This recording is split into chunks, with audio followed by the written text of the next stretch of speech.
నమస్తే, నేను మీ చంద్రశేఖర్ కండవల్లి. బీజేపీ దేశంలోనే తిరుగులేని పార్టీగా అవతరించింది. ప్రతి రాష్ట్రంలో ముందంజలో ఉంటూ దూసుకుపోతుంది. కానీ ఏపీలో మాత్రం పెదవి విరుస్తుంది.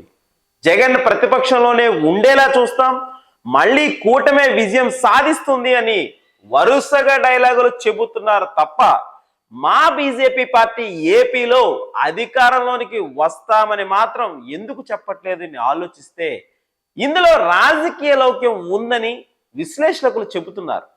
ఏపీలో రాజకీయ సమీకరణాలు వైవిధ్యంగా ఉంటాయి. అన్ని రాష్ట్రాల్లో ఉపయోగించే వ్యూహాలు ఏపీలో పనిచేయవు. ఇక్కడ కులం ప్రాతినిధ్యం వహిస్తుంది.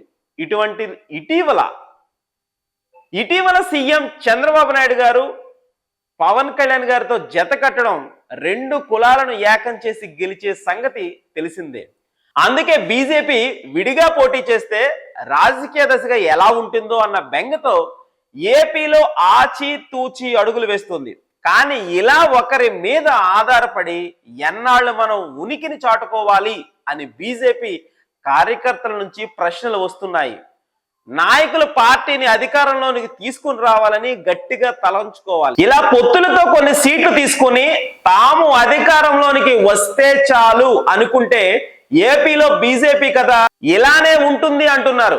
అందుకే ఏపీలో బీజేపీ అధికారంలోనికి వస్తామన్న మాట బలంగా చెప్పలేకపోతుంది.